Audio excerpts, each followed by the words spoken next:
Hey everyone, welcome back to the Anderson Bros Outdoors. I'm Jake, and today we have another exciting episode. It is the middle of winter. It is cold, probably about like 10 degrees outside right now. Not my favorite season. Let's get into the video. It's a very exciting one. I think everyone's gonna like it. Today, we're gonna be unboxing and reviewing the Stance RTR. Let's get into it.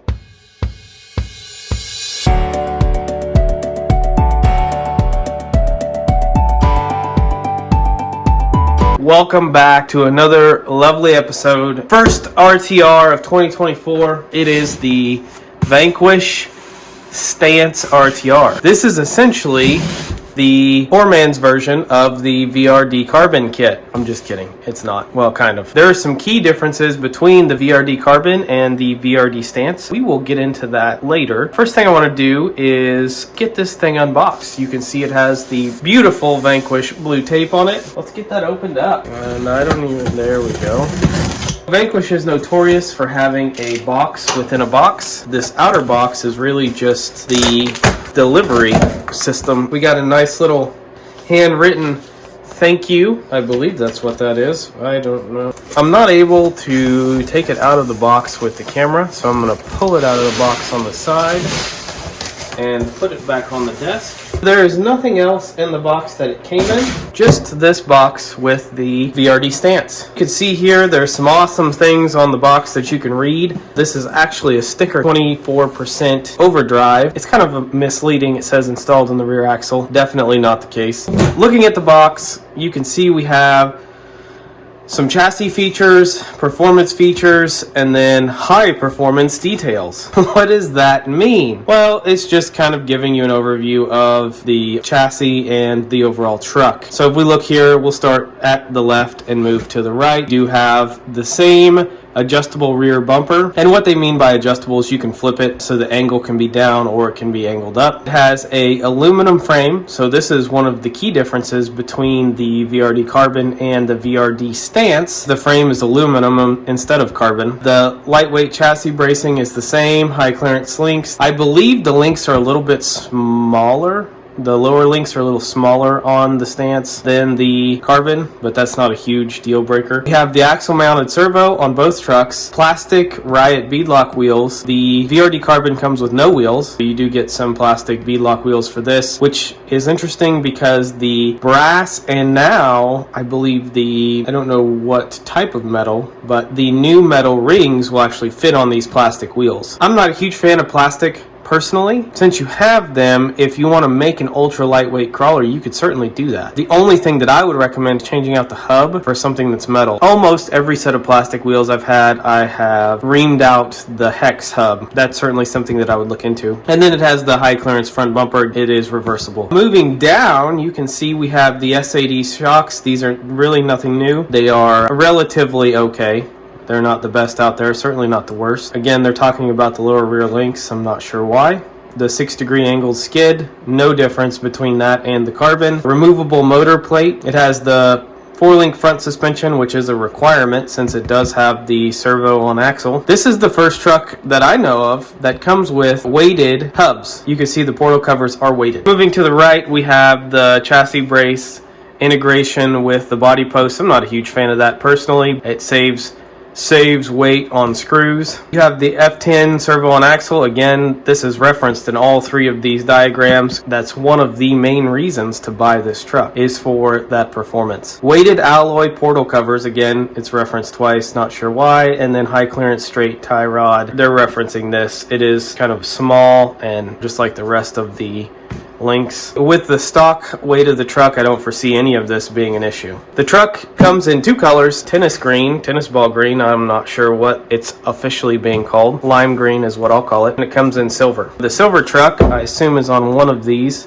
That's the silver truck, and that's actually the truck that we got. There's some various other cool features on the box if we look at it, although I'm sure nobody really cares at this moment. They just want to get it open. So one of the other major differences between the VRD Carbon and the Stance is the VRD Carbon comes with a 21-point-something% overdrive in the transmission, where this is only 6.5. It also comes with the less desirable gears. They're not machined. They are still metal, gears, but they're just not machined. There's some more stuff about the 4-link suspension, low center of gravity positioned here. We went over the 6-degree angle. It's all adjustable, blah, blah, blah. The drive line, unlike all Vanquish plastic axles, they come with brass tubing to add weight and also rigidity to the axles. Low offset motor position, again, typical for all Vanquish vehicles. The universal drive shafts, they're plastic. I don't know, they work. I upgraded most of mine, or if not all of mine. I've broken several of them, so the truck doesn't really weigh enough to potentially break them, so upgrade them, don't upgrade them. They'll work until they don't. There's some rear portal 2028 gear set. So this must be stock, because both of them, which is a misnomer here in the rear axle,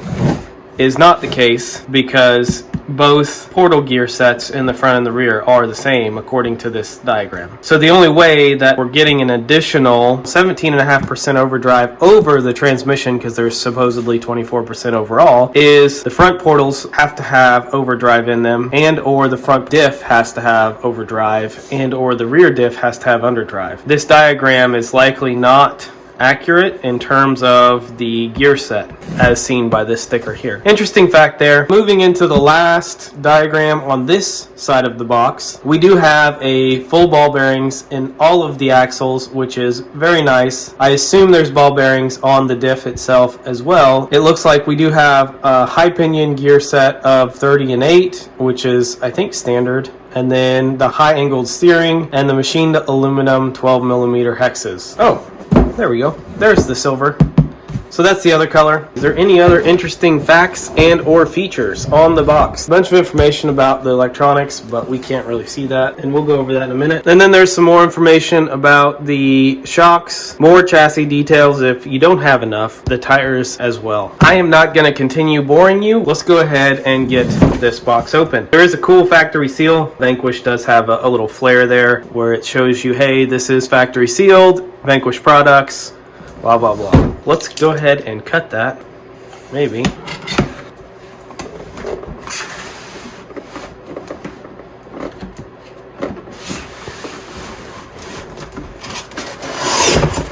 And that's it, folks. There is nothing left once we pull out the insert. Let's see what we got going on. We have the truck is sitting in 2 pieces of cardboard.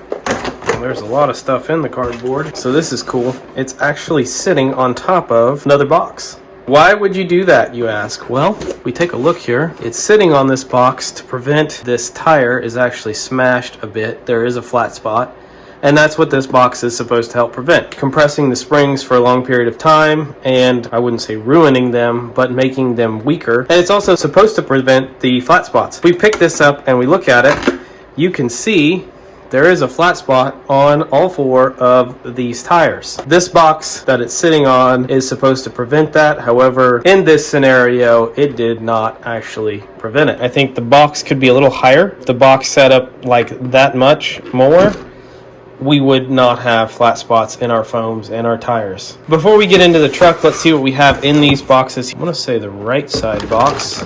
We have this little package. We have our spare parts. We have batteries, the tool for the diff cover, 4-way wrench.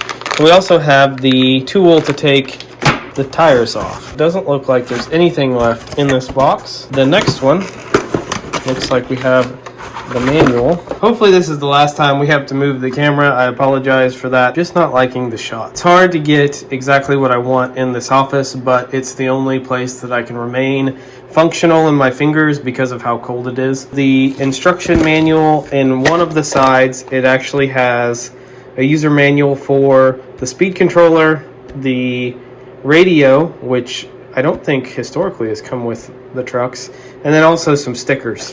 Alright, now let's get into the box under the truck. I assume that this is just going to have the radio in it. Yep, that's it. Nothing else in there. It's the same radio that comes with the RTR. I think these are like 15 bucks. I have really taken a liking to my Noble NB4. After the review, I will likely put a Noble receiver in this truck and utilize that instead of this radio system. That's just my personal preference. One of the biggest complaints that I had with this radio, with the pheonix RTR, it didn't really come programmed very well at all. There is a little diagram here that tells you how to put the batteries in. Left side is up, right side is down. Now we can talk about the main attraction for this video, the truck itself. But first, let's peel plastic off the body. There's this divot at the very top. I'm not sure what that is. Immediately stands out. These shocks kind of seem bouncy. Let's pull the body off. The reason this truck is actually called the RTR Stance is because the body is actually a stance body. That's the name of it. It's not an RTR stance. It is RTR, but it is the VRD stance. And the reason that it's called the VRD stance is because of the body. You get what I'm trying to say. Yeah, here we have the truck. I'm sure you've seen reviews on it. I'm sure you've seen reviews on the VRD Carbon. There's really not a huge difference between the two. The major difference is that the Ready to Run obviously comes with electronics. I happen to have these electronics. Before we get too far down the rabbit hole, we're going to zero out this system and we're going to weigh the truck. So that's perfectly on the scales. It does look like we have almost 60-40 front rear weight bias. We have a 52-48 left-right weight bias. We could put the battery on the right side and we would be at 50-50. Overall truck weight is 80 ounces. 80.04 ounces is 5 pounds on the nose. So this truck weighs exactly 5 pounds. And it is already 60-40 weight biased. It's really 59-41 according to my scales. However, when you add the battery to the middle, it's likely going to decrease that. Some of the weight is going to go to the rear. So what that means is you're going to have to play with where you want to put the battery. One of the next things I'm going to do is move this chassis brace probably up here, and I'm going to design a battery tray that sits on the servo. And now I'm going to have more weight on the front servo, and it'll actually increase that weight bias to true 60-40. Moving on, so these electronics are the same that comes in the RTR. I have the motor, ESC, and the receiver right here. Let's go ahead and see what these guys weigh. The motor itself weighs 0.41 pounds, the ESC weighs 0.097 pounds, and the receiver weighs 0.018. In grams, it's 41 grams for the ESC, 6 grams for the receiver, and a lot of grams for the motor. 188 grams for the motor. Fun fact, a little teaser if you will, I am working on a budget motor and ESC combination. This is a 2200 kV motor that is 56 grams, and this is a 40 amp ESC. Instead of having all of this over here, the total of this motor and ESC is 63 grams. This motor and ESC is 230 grams. Huge difference. If we were to put this motor and ESC in this truck, we would actually lose just under half a pound. Electronics wise, I'm really not a huge fan of the electronics. They get the job done, they work. These are things that you replace almost immediately. That's like the video I just did on redcat ascent. Where does it end? Well, with this truck, it ends at the motor, the ESC, and the receiver for me. Maybe wheels and tires, only because these tires are like 5.1s and I want 4.75s. If the tires were 4.75s, the only thing that I would do is change the motor, ESC, and receiver. I would probably update the shock oil as well, because this shock oil is, I don't know, it just feels really, really bouncy. You could also add the low-C mini T-springs to this truck. I think they're relatively cheap. I don't know what they are off the top of my head. One of the other fun facts is I will be comparing this directly with the redcat ascent in a future video. So this is really the second RTR to come out that caters to class 2 rock climbing. You would have the first one, which would be the redcat ascent, which is only $299.99, and then its direct competitor now is the VRD Stance. The reason that I say that is because they both come flat rail chassis. They're both catering to the class 2 market. They are the first of their kind. The price is obviously a little bit different. You have $299.99 versus $499.99. Now, I'm not going to get into this versus that on this video. Just know that that video is coming very soon. So the stock electronics work. They get the job done. They will get you through whatever you need to get through until you replace them. The other stock electronics that's on here is the servo. Another fun fact, I am in the process of doing a bunch of servo tests. We have the same servo. It is a VS1 Vanquish servo in the bench. All of this conglomerate here, essentially it's just a receiver and a beck. The reason that we have the ESC is because it's all soldered together here for the battery, and it's zip tied. So The Beck is set at 5.1 volts. I have no idea what the stock receiver is at, so let's test that real quick. I just put a battery into the stock ESC and I tested the receiver to see what voltage the stock voltage is at, and it looks like we're at 5.99 volts, or 6 volts is what the stock ESC is sending to the receiver. Let's go ahead and update this Beck to 6 volts and let's test it. The update has been made. We are now pushing 5.9 volts to the Beck. We're using this Radiolink RC4GS. We're at 0 pounds. We are on the 24 millimeter portion of the servo horn. Our initial pounds was 25 pounds. Let's see what it rests at. So this servo really rests at around 23.61. 25 ounces, 2 pounds. 25 pounds is 400 ounces. That's around 377.6 ounces. Just know that this is not 100% accurate. This number is off slightly. It will be a little less because we're not at a full inch. We initially did roughly 400 ounces and then it settled at roughly 377 ounces. As we held on to the steering, we lost roughly 30 ounces through attrition. This is obviously not perfect. It's not scientific.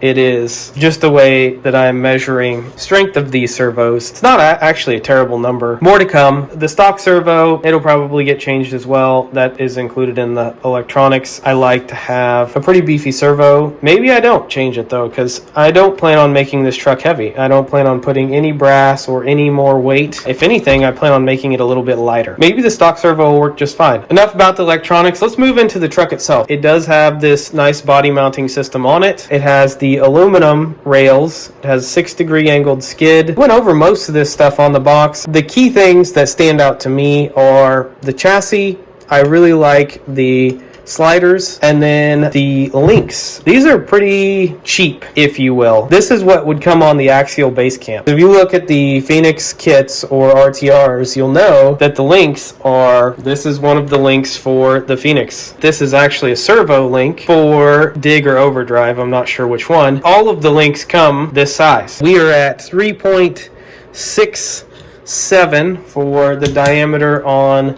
the new links. Make sure we're at 6.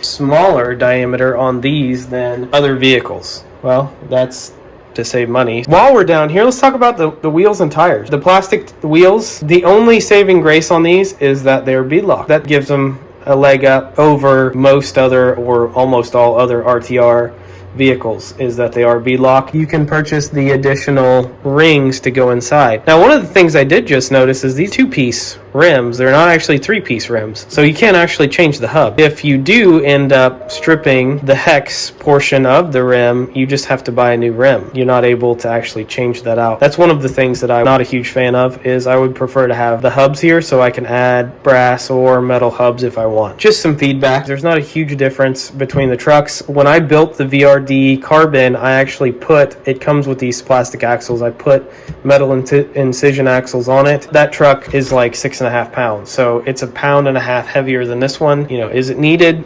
Maybe, maybe not. The tires feel fantastic. They feel really sticky. I don't know that this is a fact, but they are one of the only RTRs that I know of that come with dual stage foams. Now, I've heard that the Traxxas high trails with the 2.2 and 5.1 inch tires come with dual stage foams. Now, I'm not 100% sure on that. I've never actually validated it. I've done some quick Google searching and I couldn't find any evidence or substantiating evidence to support that claim. So I'm not going to say this is the first RTR that comes with dual stage foams. I'm going to say that this is one of the first RTRs that I know of that comes with dual stage foams. They feel really good, honestly. What's really nice about it is they're almost like the 3D printed inserts where there's very minimal roll for side hill action. The reason you would want a 3D printed insert such as this, you want to make this direction stiff. You still want this direction to be soft to emulate an aired down tire, but I want it to be stiff this way so it doesn't just roll over and smash when I'm on a side hill or doing anything that would make it roll over or smash. These inserts feel impressive for what they are. If these tires were 4.75s, I'd keep them on here, but since they're not, I'm obviously going to run it the way it is for a while. However, these tires will likely only stay for the first review run or two. The axles are the same as all the other axles. They're portals. Everything is metal. The other key differentiator here, and really this is a huge differentiator, is the servo on axle. This is probably one of the best things that you can do for a crawler of any type if you're going to be doing anything vertical. Obviously, when you say crawler, you're going to do vertical climbs. The reason that this is such a key, it removes the weight off of your chassis. We'll say that the chassis unloads at a, we'll say 50 degree, 60 degree incline, and the front shocks just decide to unload or go from this state to this state. You're not actually impacted as much because the servo is no longer mounted here. That's the difference between tipping back and not. Very, very huge deal that Vanquish finally released a servo on axle style or setup, because now it adds that versatility to their axles. Not only does this mount fit their aluminum axle housing, so does the behind the axle servo mount. The behind the axle servo mount requires the stubby kit, pushes the transmission plate, if you will, back to about here, and then the servo mounts here. It would sit back here like this, and then you would have the servo arm, and it would be like this. Would I do that? Probably not. I'll leave it the way it is. There's nothing wrong with it. You would add the stubby kit to it and the different servo mount to get a lower center of gravity. I've done some initial testing and it's not a huge difference. $120 to get the aluminum servo mount and the conversion kit. If you want to spend the $120 or whatever it is, go for it. Otherwise, this is probably going to work just as effectively. The overdrive consists of 24%, and that's really the other big difference between the carbon and the stance, is that the carbon has, I believe, a 37% overdrive. It's almost 40% overdrive, and this only has 24. That's probably due to costs and things of that nature. 25% really, roughly, is the perfect mark for an RTR. We'll set this aside and we'll check out the body. I chose the silver body. I wasn't a huge fan of the green. Maybe I should have got the green. I don't know. You can actually now purchase these bodies separately, so if I wanted to buy a green one, I could certainly do that. I think the body looks cool. It's really pinched in the front and the rear like a real life truck would be. You want to pinch these for obvious reasons, and the reasons being the tires don't eat bed sides or the front fenders. It's a nice looking body. It's something new. It gives variety to the market. When you go to a competition or any event, it allows for more people to be unique, which is what I like personally. The paint looks good. It looks like the bed is painted. There are some blemishes, but I mean, it's a lot better work than I could do. And I assume that that's the only thing that's painted other than the truck itself. The rest of these are stickers. There's little details in the body itself, so like the door handle and then the door frames. Normally these would be stickers. These are actually molded into the Lexan. I do like that level of detail. One of the things I wish I would see more often is the body actually comes in two pieces. I think that that'll likely catch on and be a thing in the future, but for right now, I think we're stuck with these one-piece bodies. The reason I say that is on a different project, I would ditch the back half and make a flatbed or something. I think that would be cool. There you have it, folks. The brand new Vanquish VRD Stance. If it has the Vanquish name on it, it is likely very high quality. Here's the problem we have. We've made it this far, and see all of that white stuff?